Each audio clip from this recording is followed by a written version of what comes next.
Good morning बच्चों।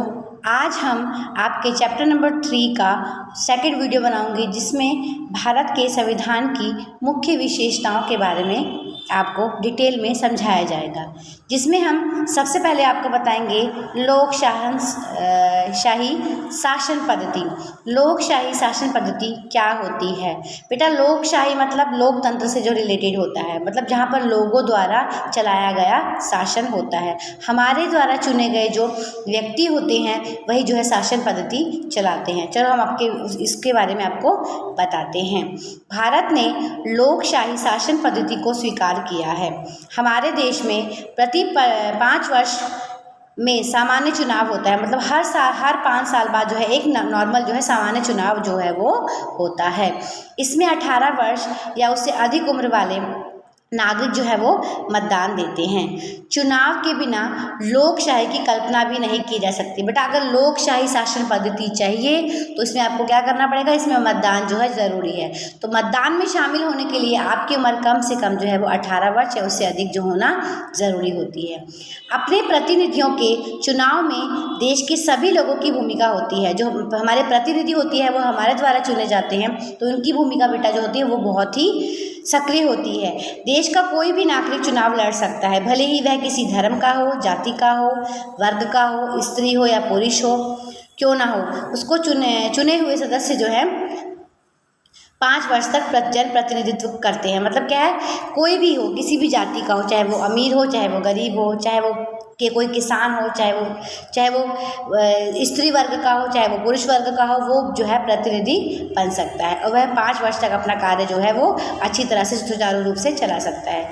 नागरिकों को विचार, वाणी, अभिव्यक्ति और इच्छा अनुसार धर्म का पालन करने की जो है हमको छूट दी गई है। मतलब जो हम आम नागरिक हैं उनके लिए जो है वो उनके क्या विचार हैं, वो किस वाणी में वो क्या अपने उनको क्या है उनको बोलने की उनको छूट दी गई है। अपने विचारों को व्यक्त करने की छूट दी गई है। अपनी इच्छा अनुसार किसी भी धर्म को मानने की और अपने धर्म को पूजा पाठ करने की उसको छूट दी गई है। उसका प्रचार प्रसार करने की है उसको जो है वो छूट दी गई है।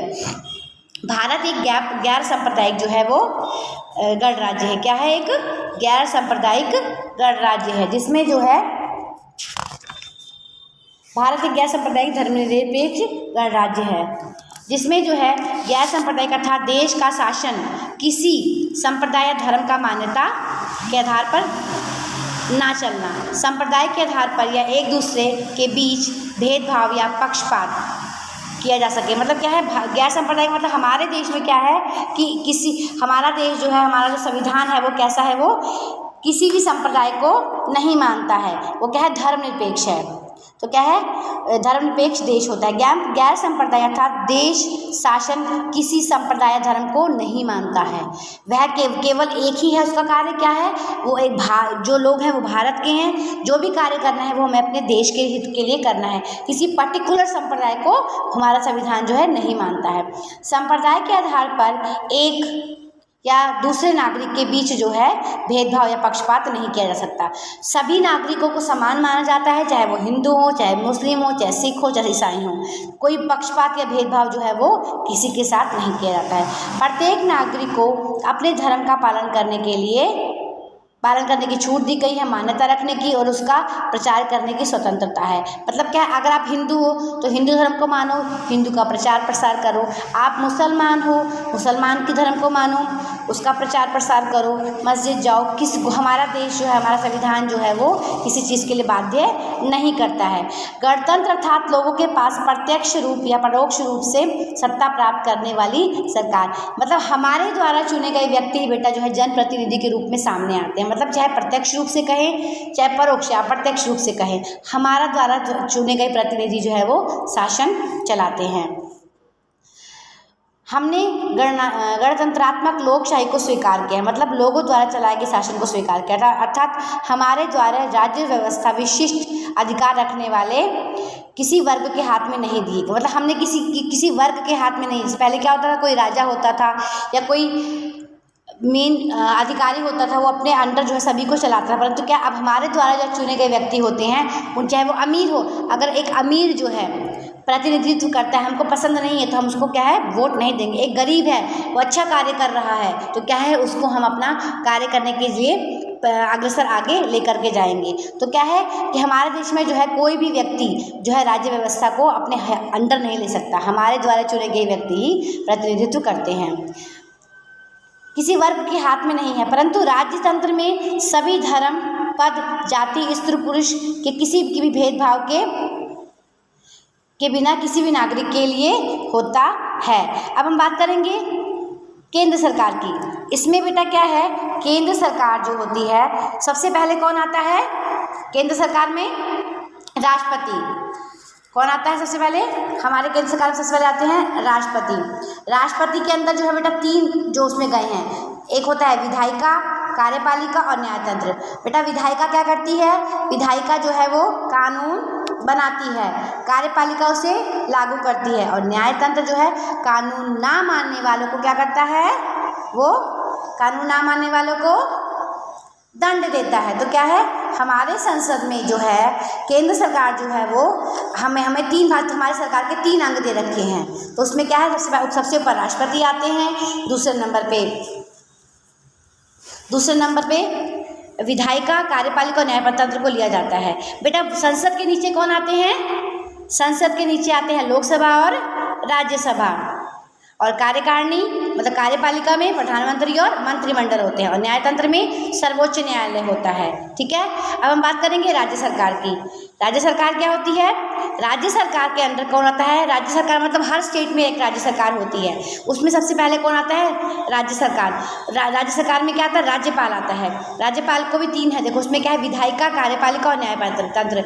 विधायिका के अंदर जैसे संसद में लोकसभा और राज्यसभा होती है, वैसे ही विधायिका में विधानसभा और विधान परिषद होती है। और राज्यपाल के अंदर जो होते हैं मुख्यमंत्री और मंत्रिमंडल होता है। जैसे केंद्र सरकार में कार्यकारिणी के अंदर प्रधानमंत्री और मंत्रिमंडल होता है, उसी प्रकार से जो बेटा है राज्यपाल के अंदर जो है कार्यकारिणी की बैठक होती है, उसमें मुख्यमंत्री और मंत्रिमंडल होता है। और स्थानीय प्रशासन जो होता है, जो जिला स्तर पर बात करें, चाहे स्थानीय स्तर पर बात करें, चाहे नगरीय स्तर पर बात करें, तो उसमें क्या होता है पंचायती राज होता है, महानगर पालिका होती है और नगर पालिकाएं उनके अंडर आती हैं। और न्यायतंत्र बेटा जो होता है जैसे पूरे केंद्र में जो है एक हमारी सर्वोच्च न्यायालय है, उसी प्रकार से जो है हर राज्य में एक जो होती है वो उच्च न्यायालय होती है। तो आपको मैंने ये वाला जो है टेबल समझाया है, अब उसको हम आगे जो है उसके बारे में आपको बताएंगे। देखो बेटा धारा सभा, कार्यकारिणी और न्यायतंत्र केंद्र सरकार के अंग है। जो आपको मैंने 3 अंग बताए हैं वो जो किसके हैं? वो संसद के जो है